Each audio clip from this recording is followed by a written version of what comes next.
I am very pleased to introduce our first speaker of the day, Jordan Morgan. He is an iOS engineer from Ozark, where he lives with his wife and 3 kids. Currently, he works remotely on the iOS team at Buffer, and we'll be hearing a lot more about Buffer in our Q&A tonight. They build a suite of social media tools, and as an indie, Jordan designs and develops SpendStack, a list app built off of CloudKit that can keep an accurate running total of its items. A quick note on SpendStack. I happen to think this was really awesome. If you go to Best Buy and look at any of their iOS devices, you will see Jordan's app running on there. That is incredible. Congratulations on that. He also writes frequently over iOS development on his website at swiftujectivec.com. Amazing name. Thank you. Thank you. All right, let's put it together for Jordan Morgan and SwiftUI.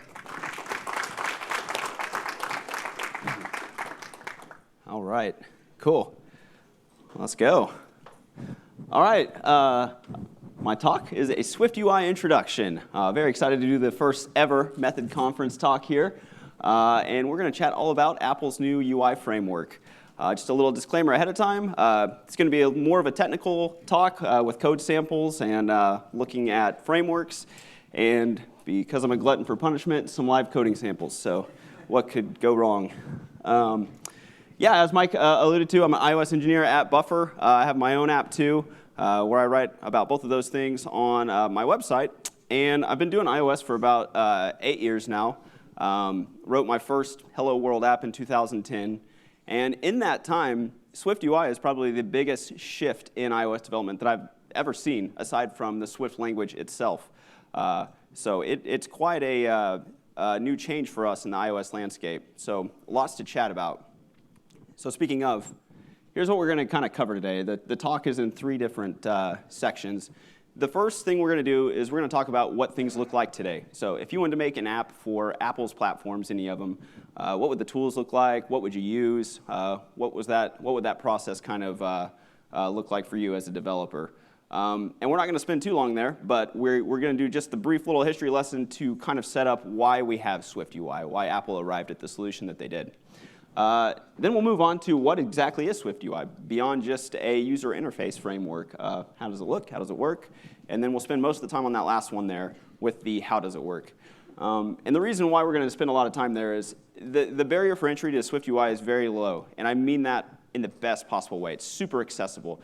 But along with that, it's really easy to hit a lot of frustrations with it. But if you know just a little bit of things about it and how to tweak some things with the framework, it's going to save you a lot of headaches. So where things are today. So if you think about Apple as a company, right, and you think about developing for Apple, you probably think of iOS more than anything, right? Almost all of us have an iPhone or we have an Android device. And if you have your iPhones or your iPads, they're running iOS. But the picture is a little bit more varied than that, right? Apple actually has 5 different platforms you can make apps for today, right? There's macOS, of course, the ubiquitous iOS. And then last year, Apple divided iOS and iPadOS apart. So now your iPads have their own operating system. And of course, if you got the watches on your wrist, well, those have their own operating systems too. That's watchOS. And if you're the few of us out there that have a Apple TV, well, hey, it's got its own operating system too with tvOS. So 5 different platforms that you could be writing apps for.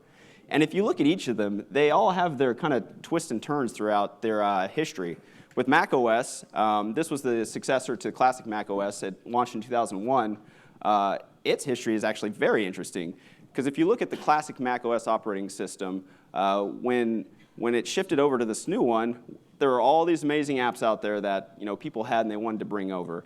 But in 1996, you may remember a certain CEO returned back to Apple, Steve Jobs. They acquired his company called Next Step, and they had this new framework called Cocoa, right? And Cocoa was great. This is how you're going to build your apps now.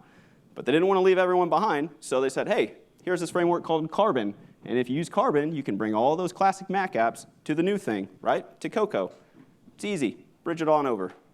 And then you fast forward to today, and then last year we got a framework called Catalyst. And Catalyst did the complete opposite. It said, you guys have all these operating systems over here on iPad. Well, let's bring them over here to classic, or not classic, to the new Mac OS. So 2 different moments that we've seen with Mac OS, how to bring your old apps to the new thing, and how to bring apps on a different operating system over to this one. So when we fast forward to today and we have iOS and iPad OS, we've had some interesting shifts there too, and it's only been around about a decade. The first was definitely the screen sizes. You may remember when they announced the iPhone 4, it had the Retina display, but that was just a pixel density kind of thing, so still easy to make apps for it. But when the iPhone 5 came along, then you had this little 40-point gap. So if you were making your user interfaces at these like hard-coded values, it wasn't going to work. Apple, obviously, wanted to make a lot of different screen sizes, so they gave us the APIs from Mac, auto layout. And this was great, because now we can describe a set of relationships and constraints to make our UI work for every single screen size, right? And then iOS 9 comes along, and now we have multitasking. So not only can your app have all these different screen sizes, now it can be running in all these different configurations. And that's doubly true with iPad OS, because you could have 3 apps running, one in slide over, 2 below it, and your app could be taking up a third of the screen, half of it, full width, all sorts of different ways your app can look. And to round things out, we have tvOS and watchOS. And tvOS actually has its own markup language if you want to make user interfaces that way. And then you move over to watchOS, and it has its own thing too. It's called WatchKit. So why am I starting with the boring history lesson? Well, there's no overlap between these, hardly at all, right? So if you want to make an app for Apple's platforms, you're talking about 5 different apps, 4 if you combine iOS and iPadOS. And that's a lot of work, right? And especially if you're an indie or a small shop, that's a boil the ocean problem, right? It's an impossible task. You can't take on all those things by yourself. And you also add on that making a great app it's hard, right? It's already hard enough. Once you get past just the barrier to entry to get these platforms up and running, you have to start thinking about things like accessibility, screen sizes, and then the APIs that make the apps great, like last year with iOS 13 dark mode, so you need to support that. And once you get done with those things, then there's all the other things that make your app great that you have to spend time on. And then that's just what it's like today. What if Apple jumps into the Internet of Things game, right? And tomorrow they launch the premier gold standard in toaster operating systems, right? What if Toaster OS launches tomorrow? Well, great. Now we got 6 things to worry about. So what are we going to do to make it easier? Well, the setup here is obvious. SwiftUI is trying to solve a lot of these problems, right? And Apple is billing it as the shortest path to a great app. So if you want to make apps for any of Apple platforms, now you've got one option to learn, and that's great. So what is it? Obviously, a user interface framework, but my unofficial definition for it of what the true heart of SwiftUI is that it's a reactive, declarative user interface framework, and it works on every single one of Apple's platforms, right? Today we have what's called imperative user interface frameworks, so they have a lot of different philosophies. And we're going to look at them now. So what we're going to do is we're going to build a quick demo app using the state-of-the-art today, right? UIKit, that's Apple's user interface framework for iOS. And don't worry if you don't know anything about UIKit, doesn't matter. And then we'll do it with SwiftUI. So my designer came to me with this awesome app. It says, the first ever method conference, we got to, blow it out of the water. We're going to make a list app that shows your family's names. So super complicated. And that's all we're going to do. And if we pop over to Xcode, we'll get going here.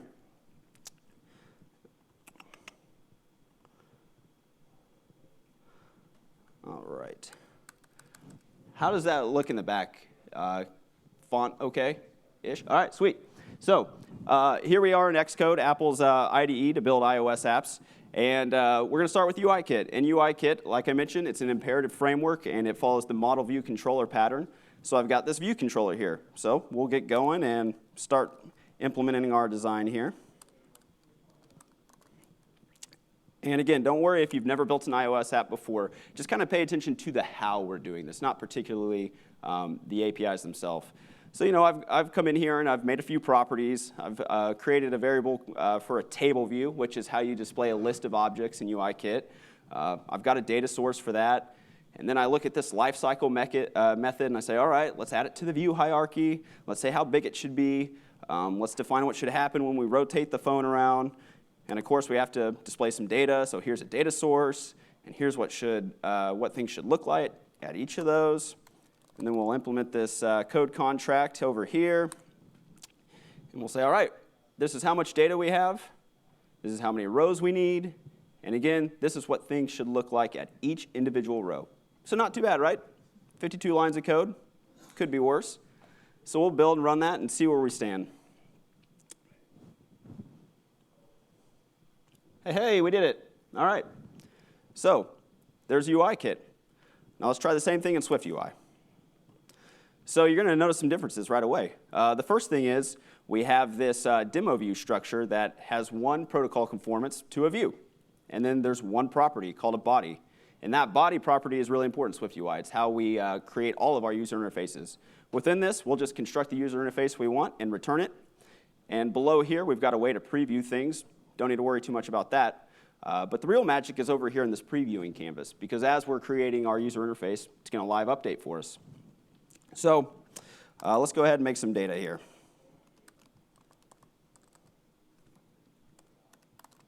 All right. And then we'll go in the body property, and what we want is a list of that data.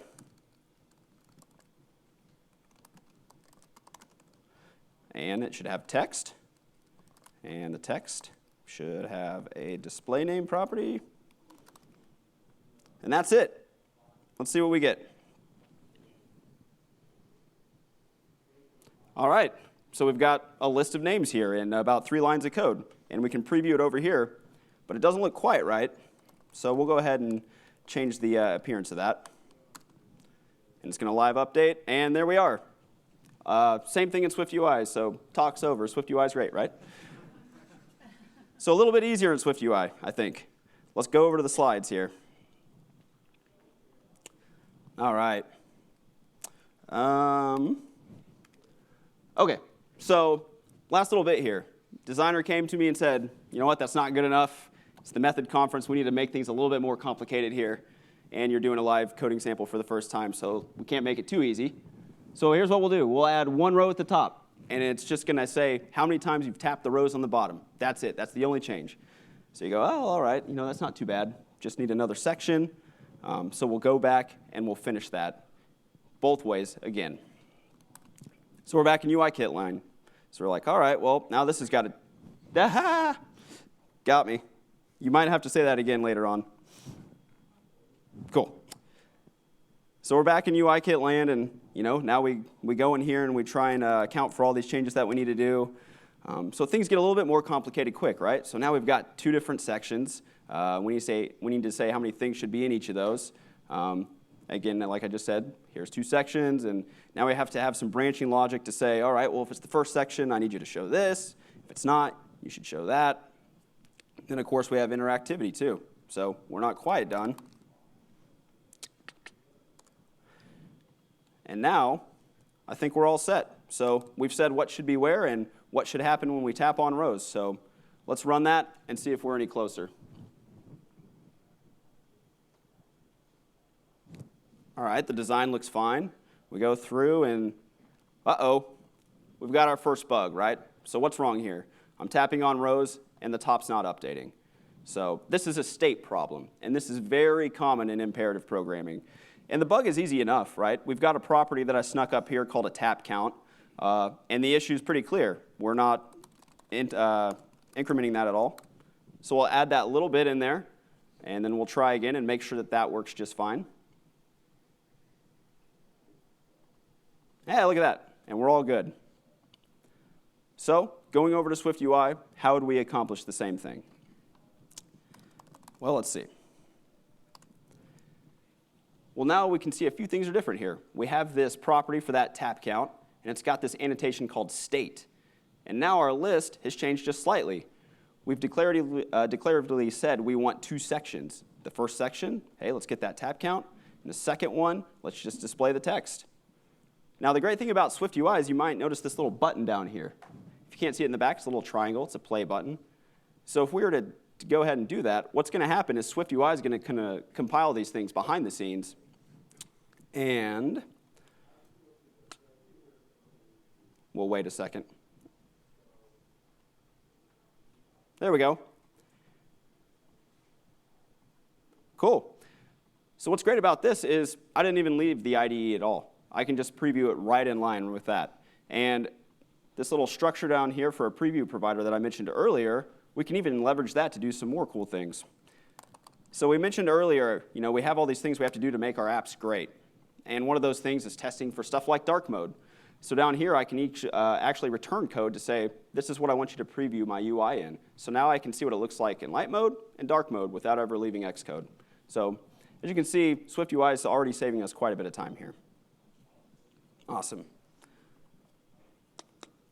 Turn that off. We'll hop back over to the slides.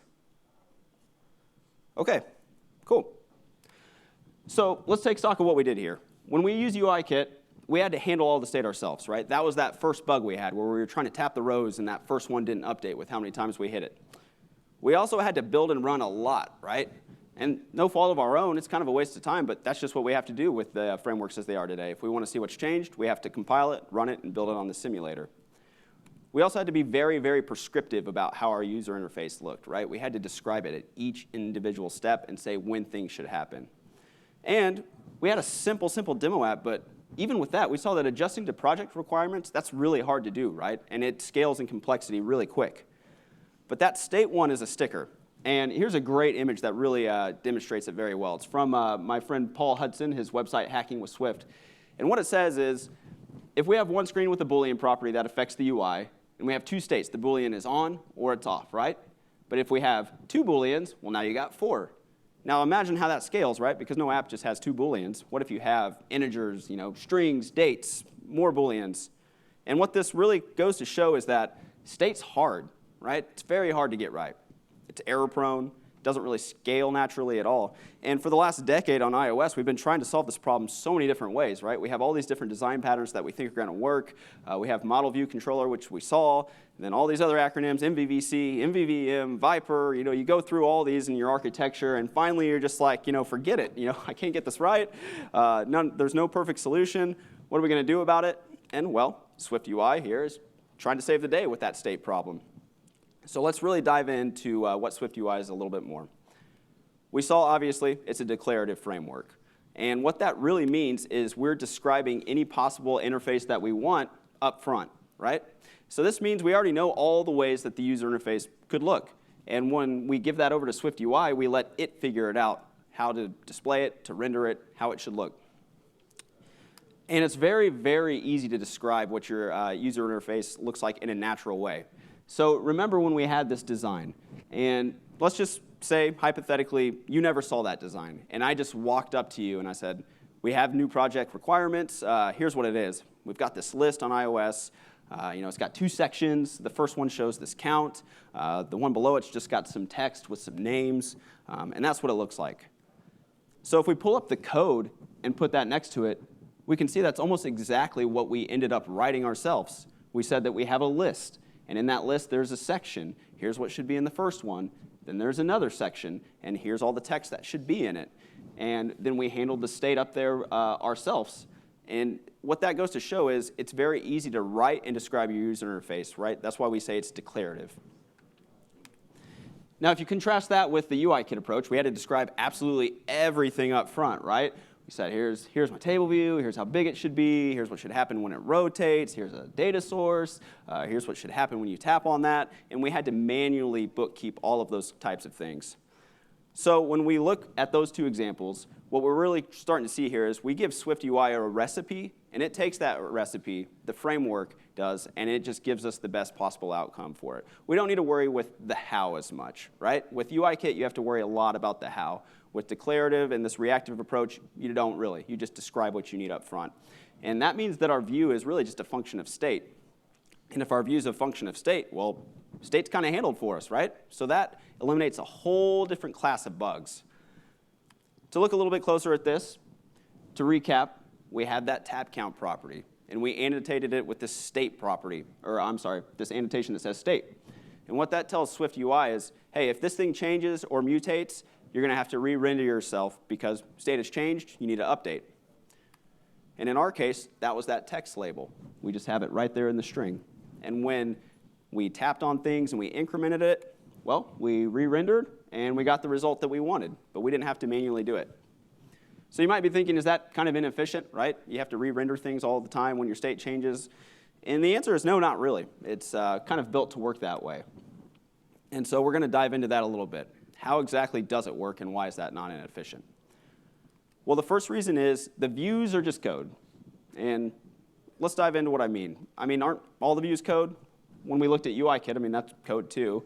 When you look at all these other frameworks you can use for Apple, if you want to put a label on screen in iOS, you have a UI label, and then on macOS you have NS text, and then on the watch you have this WK interface label. But the relationship is different, right? This is object-oriented programming, marquee stuff. You have a base class inheriting from a superclass. And again, those are all different. None of them are the same. So what does this really mean when you take stock of the situation? Well, we're kind of wasting a lot of storage if you think about it, right? A table view inherits from a UI view in UIKit, and that's where it gets this frame and auto resizing mask property. But the only thing that's unique to a table view in this case is the data source. The other things came from the view. But what if we didn't need those things, right? So let's say there's an alpha transparency property that we wanted to tweak. We didn't do that here, but we're still allocating storage for it because we inherited it from the view. And there's hundreds of properties like that.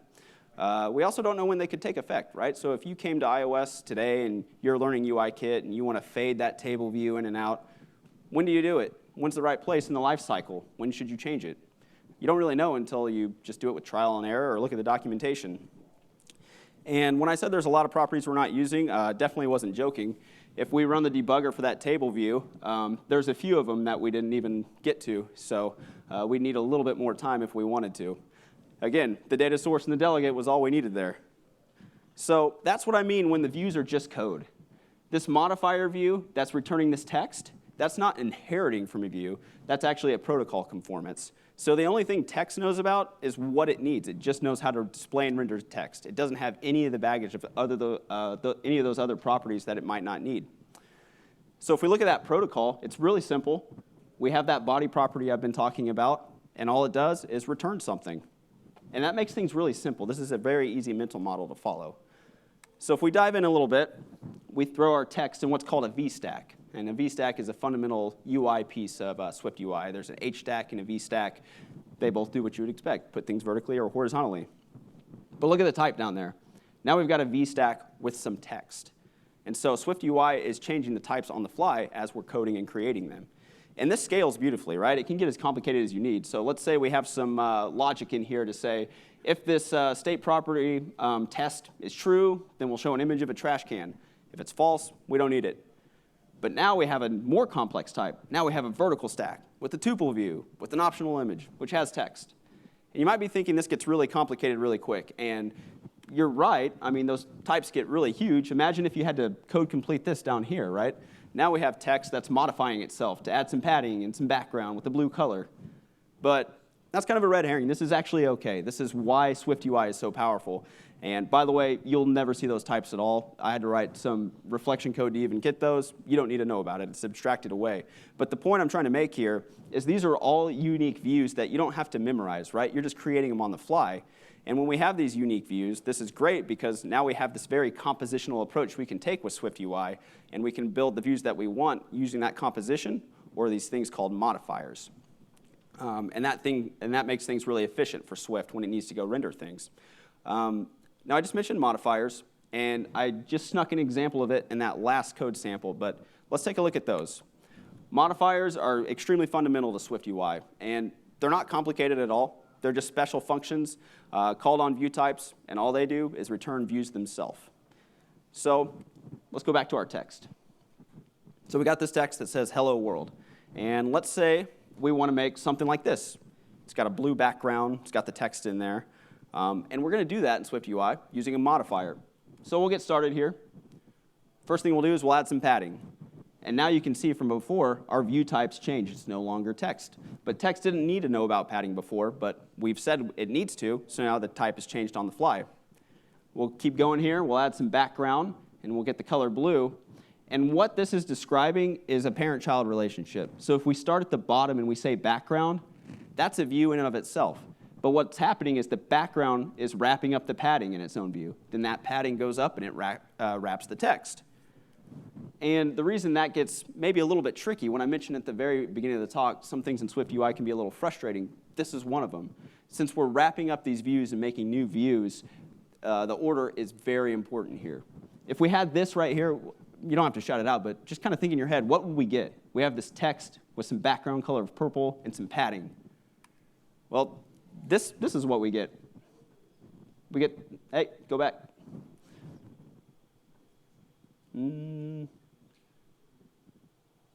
There we go. We get this hello world with the purple background, but it doesn't have that padding. And if you stop to think about why, well, SwiftUI is doing exactly what we told it to do. The padding's at the bottom, so the padding is wrapping that background color and the text. And so the padding's there, you just can't see it. And in fact, if you hovered over it in the IDE, you'd see this blue outline. So this is why the ordering is fundamental to SwiftUI. And of course, to fix this, all we have to do is flip the order. We'll put the background on the bottom and say, I want the background to wrap the padding. And then that padding, of course, is going to wrap the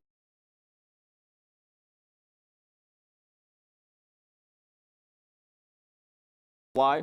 I just made this little graph to kind of demonstrate those types I was showing you at the bottom of the screen earlier. And as we do this, we're constructing what's called the view graph or the view tree, kind of interchangeable terms there. But the reason that's so important and the reason why I keep saying it's efficient is because it's a static type. So your views and their types, they're compile time constants now, right? They're not going to change. And that's why SwiftUI is able to look at these types and figure out what should change and what should be re-rendered as you're using the program. And so when we looked at that example at the very beginning where we were tapping on the rows, our body property was being called by SwiftUI because it saw that the state changed. But it didn't need to put a whole new table view on the screen. It just saw, oh, look, the only thing that changed was this text, so I'll update it. So that said, the other part of SwiftUI that's very interesting and that you'll want to know a little bit about is the layout system. Again, layout systems today, they're kind of all over the place with Apple's frameworks. You got auto layout on Mac OS and iOS, iPad OS. There's some great approach you can use. You can set the frames yourself at hard-coded coordinates. But with SwiftUI, the best thing about it, I guess that I could give is there's only one layout system to learn. So once you know this one layout system, you're good to go, and you can start making some complex user interfaces for any of Apple's stuff. So let's go back to our the hello world example of SwiftUI, which is just text with some words. So we have some text, we return it, hello world, just gets planted in the middle of the screen. Pretty simple, right? But what would you expect here? Now we're doing a circle which has a foreground color of blue. What do you think is going to be rendered? All right, well, we have a big circle in the middle. And if you don't understand the layout system, you may not kind of realize why this is happening. Why is the text kind of small and in the middle? And why is this circle as big as it is? And why is it in the middle? And that has to do with the layout algorithm. The good news here is three-step process. It's not very complicated, but once you kind of get a grasp for it, you can realize why those things are happening. And we'll look at that now. The first thing that happened is a parent proposes a side for the child. So in this case, we have just one view, so that would be known as the root view of the app, and it gets the entire screen. So as the parent, it says, hey, I've got this giant screen available to you. Here's what the size is. Then the child, which is going to be those views we're writing in these examples, is going to consider it, but it might not do it. It might rebel, right? It's going to take that into consideration and do it at once. But finally, in either case, the parent's going to position it in its coordinate space, which is almost always right in the middle. So because I'm a dad and have 3 kids, and I always put cheesy dad jokes in, we are now going to learn the layout system using my kids as an example. So let's start with my oldest, Benny. And you saw that animation. It was all shiny and sparkly. And that's because Bennett is the most loyal kid on the planet. He listens so well. You tell him to brush his teeth. You tell him to clean his room. He just does it, right? But then we have my youngest, my only daughter. And she's a little bit different, right? She's got some Bennett qualities to her, and then she's kind of got her own little twist on things where she might listen to you, she might not. You don't really know what you're going to get with her. And then to round things out is my middle child, Remy. Remy, it's 2 sheets to the wind. He doesn't care. We call him the Hulk. You tell him to brush his teeth, he snaps the toothbrush in half, laughs, and runs off and does something else. So he lives life at 100%, right? He loves so harder, like he's more affectionate than both those my other kids combined, but he also is on the other end. He gets madder than both of them combined too. So because of that, he has a problem listening every now and then. So how do these dashing children apply to SwiftUI? Well, let's look at this. We have a color red. And so the parent says, you've got the whole screen to yourself. Color red looks at it and says, that's perfect. I'm going to do exactly what you tell me to do size-wise. I'll take the whole screen. And that's because the color red doesn't really have any notion of how big it should be, and that's why it's listening to its parent. And of course, the third step, it's centered in the middle of the screen, which I'm going to skip over in the next few ones. So this one's Benny, right? He listens right away. So the parent says, here's how big you should be. The color red gets it. It's layout neutral. It says, perfect. I'm going to be that size. Then we move on to that circle. And the circle is a little bit of both. It gets that size from its parent. It sees it's the whole screen, but it says, well, a circle doesn't need to be the size of the whole screen, so I'll just make myself as big as I should be as a circle in that space. So that one's Baylor, right? A little bit of listening, a little bit of not listening. And finally, we get the text. And the text says, hello world. But when it gets this big size from the phone, it says, I don't need to be the size of a giant screen. I just need to be the size of whatever text I have that I'm rendering. So this one completely ignores the parent. So that one's Remy. So when you think about that, you can kind of understand why text or these circles or these shapes are laying out the way that they are. It's always going to follow that three-step process. And when you get to this point, it gets a little bit easier to understand how to build stuff, especially if you don't skip slides. There we go. Oh, sorry. Yes, the child wins when determining size. I put that one on its own slide in bold because if there's one takeaway you should have with SwiftUI and its layout system, it's that one. So if you have something that's not exactly doing what you think it should, it's because the child is winning. I didn't have time to get it in here, but a very common example of this in SwiftUI is if you had an image and then you added a frame modifier on it that said you want it to be 40 by 40, well, the image could completely ignore that and just be as big as it wants. And you're like, well, what's going on? You know, I'm saying it should be 40 by 40. But in that example, the frame is the parent, and the child is ignoring it. And of course, there's some modifiers you can use to augment that, but that's a good way to kind of see that happening in action. So if we look at this kind of UI, and we want to have a text label at the top, in the middle, and the bottom, well, now you can kind of piece together how you would do something like this. We'd get a vertical stack. We'd put text at the top. We'd use a spacer view, which just fills all the width that it gets, so it's getting that available width from its vertical stack, which is getting the screen size from the device itself. And you can see that parent-child relationship here. So it makes layout pretty trivial in most cases. But a takeaway here is that SwiftUI is taking our code, it's translating them into native controls on the screen, and it always places them using this layout algorithm. And notice how I said native controls. And that kind of goes back to the recipe part where I mentioned we just give SwiftUI a recipe, it takes it, we trust it to do the best thing. And because of that, you may have heard the term, you know, write once, deploy everywhere. With SwiftUI, you don't really think like that. You think about learn once, and you can apply it anywhere. Right? At the beginning of that talk, when I gave that whole history lesson of all these operating systems and all these frameworks, you can kind of throw that out the window in a sense and say, oh, I want to write something for Apple. I can learn SwiftUI. I can be everywhere. So let's go back to the demo project and see that in action.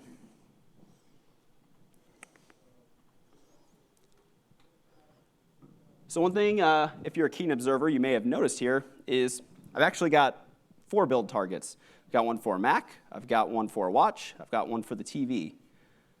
So if we fire those up, we can see what we get here.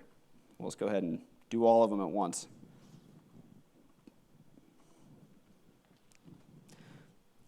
And look at this, a native Mac app.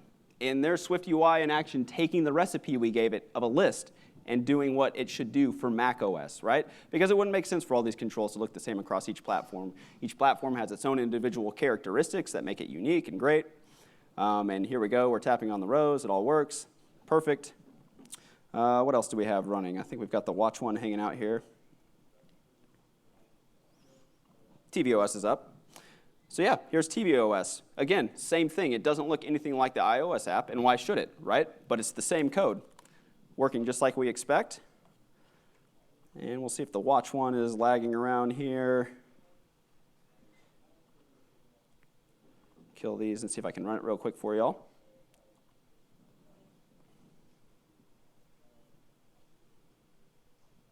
There we go. And there's a watch app. And it does the same things. Well, there we go.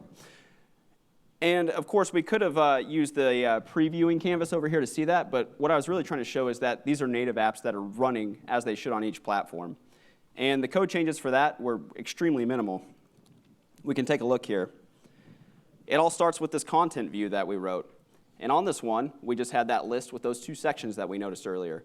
But the one thing that you don't see here, and I went through it pretty quick so you might not have saw it, was this modifier that I had earlier for a list style. And we said we want it to be a grouped list style.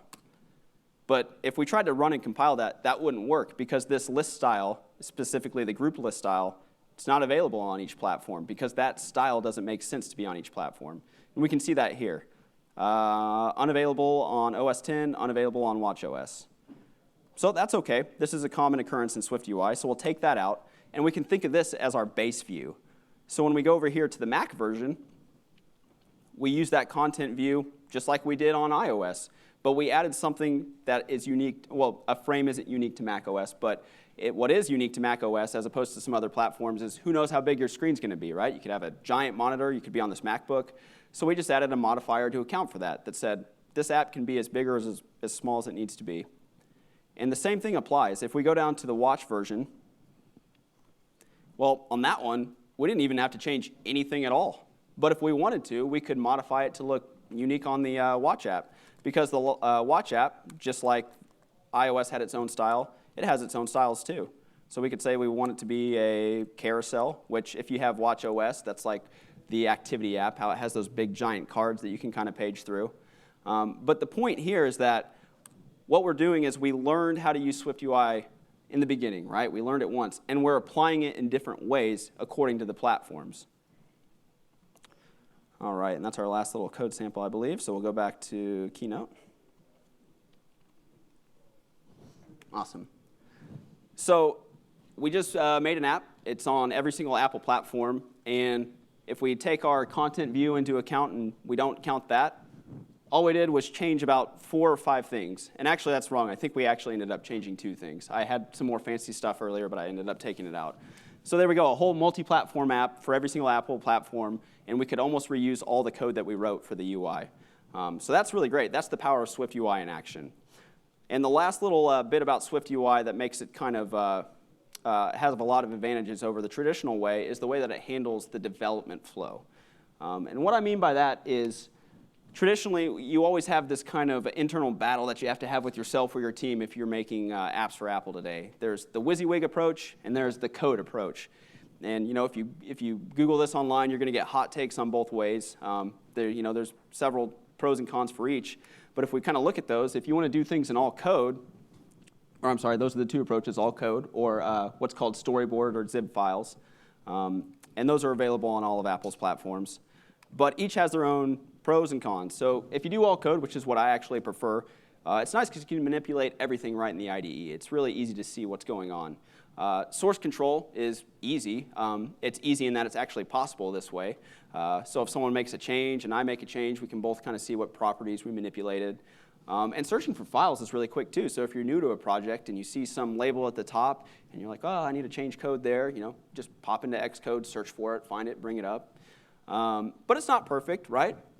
And it's just that. You have to write a ton of code, and this can bloat things up. I mean, we always joke that MVC actually stands for Massive View Controller, and that's what you end up getting with this, because you're just writing all that layout code.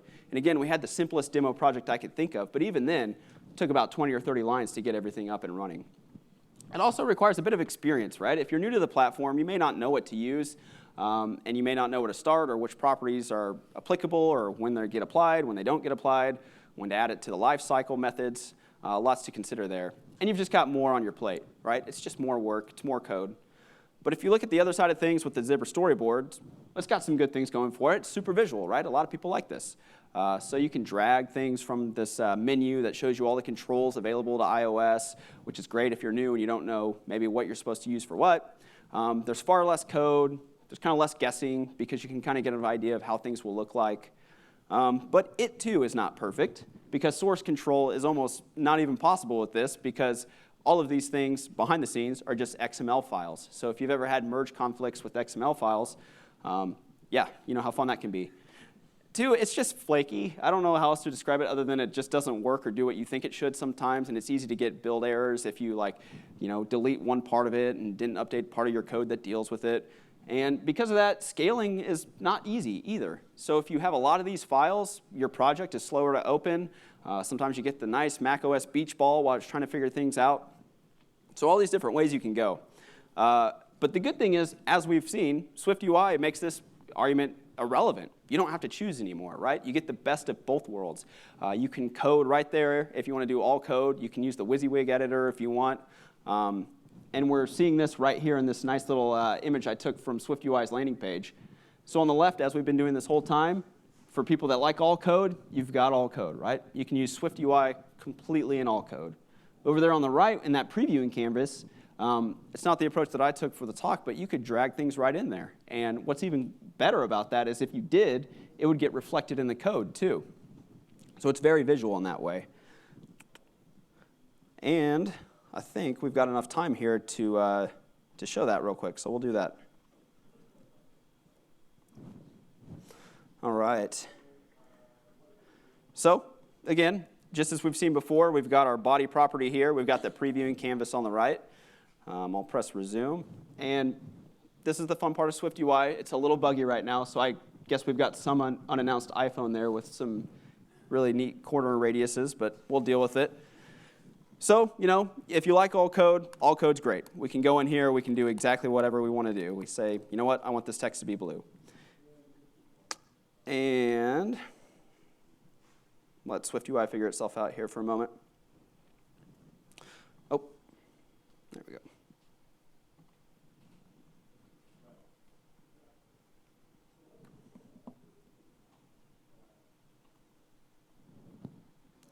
We're hitting a few problems here, but that's OK. But what we can do is we can make all the code changes we want over here in the editor. And if my project wasn't failing to, if my project was building, we would see it over here in the canvas. And the other great thing is if you're kind of new to SwiftUI and you don't really know where to start, you've got this nice help menu too. So if we want to put things in a vertical stack, we could press that, and it would happen right away. Since my project's not building, I don't know if this part's going to work, but we can also click right here over here in the previewing canvas and get some options for each of these as well. So here's a nice little menu that shows all the modifiers and things I can manipulate about text. And what's really neat is if I wanted to add something to it, oh, a crash. When I press that, it would actually occur right back in the code. So again, there's really no choice you have to make between the code or the WYSIWYG editor. You kind of get both with SwiftUI. So yep, sorry about that example. It wasn't building for us. But there's a lot of ways you can do things. There's a big helper menu. You can browse through all the controls, go through those, and drag them right into your source code and have them reflected in the canvas, or vice versa. You can manipulate things in the canvas and your code live updates as well. And I found that incredibly useful for myself because I don't know all the bits and pieces of SwiftUI yet. So if I have text and I want to know what all I can change on text, I just bring up the WYSIWYG editor and kind of browse through there and see what we have. And maybe it crashing is a perfect example of this lead up. SwiftUI is very much a version 1 framework. There's a lot of rough edges to it. I try to say that in all fairness, because if you use it today, you're going to run into stuff that I just ran into. Practiced the talk 100 times, didn't even run into that once. But there's some rough edges to SwiftUI, and it doesn't always do what you expect, and it's a little bit buggy. And for an example of some of the shortcomings, in my own app, SpinStack, everyone asks me, hey, I'm using this app. It's great for keeping track of my expenses, but I travel internationally. I wish there was a way to set an individual currency for each list, because right now it just uses whichever one your phone's in. So I was like, well, this is perfect. This is a great time to get SwiftUI into my app. So here's the design I came up with. Pretty simple. It's just a list of stuff, and I list currencies. But here's what I ran into in this one screen. The first thing I hit was, in iOS, if you're scrolling through a list and you tap the top of your phone, it should scroll you all the way back up. Didn't get that with SwiftUI. I also couldn't use a list because I couldn't customize those separator lines, so I had to write that myself. The part that bothered me the most is when you search in that text field, I have to completely reload all the data. I can't do the nice fancy animations where things kind of slide in and slide out. I also couldn't hide the navigation bar when they went to go search for things at the top. I also couldn't dismiss the keyboard. So, there's all these things that you run into. And I think the thing that you need to realize and be realistic with SwiftUI is you can see how these issues would just scale out and across an entire app. Right? This is just one screen I wanted to do. And there's already 5 or 6 things where I'm like, I don't know if that's going to work. But, it's also OK, because this is their first stab at it. Personally, Swift programming language has been out 5 or 6 years. I just now use it in my projects. Before that, I used the other language, Objective-C, because it's stable, it's mature. But 5 years in with Swift, I'm like, all right, things have settled down, and it's a great language, and I love using it. SwiftUI, I think it's going to improve much faster than that, but it's kind of the same thing. It's still new, and we're all kind of waiting to see how it stabilizes out. But Apple's committed to it, and it's not going anywhere. So to do a quick recap, SwiftUI is a declarative UI framework. One of the great things about it is it handles state for us really well, right? We don't have to worry about all those state bugs. It's available on every single one of Apple's platforms. And the way you should think about it is you learn it once,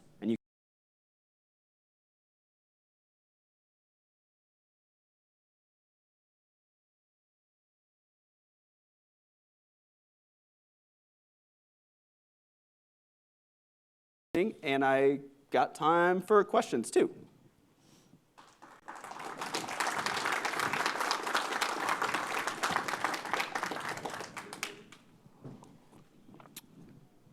So yeah, are there any questions? I'm sorry, I guess I should formally say that.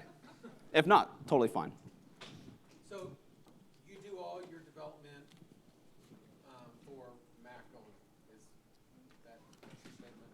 I do all iOS right now. I've done a little bit of Mac, and just enough to be dangerous.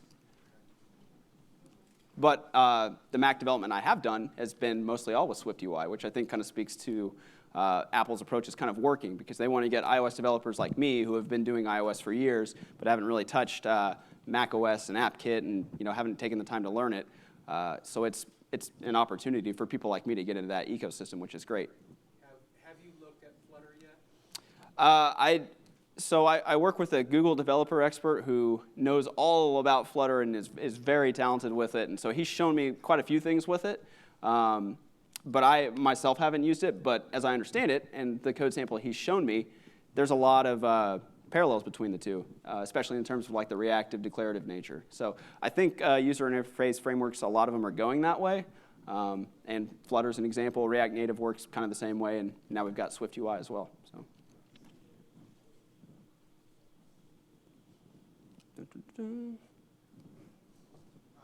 What is the general breakdown of like how many people in the industry that do iOS development are using SwiftUI versus the old style?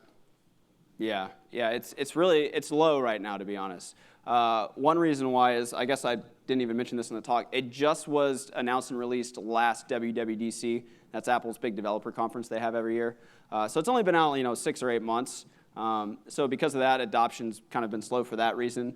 But there's several apps, and I know a lot of developers who have written their entire new app in SwiftUI.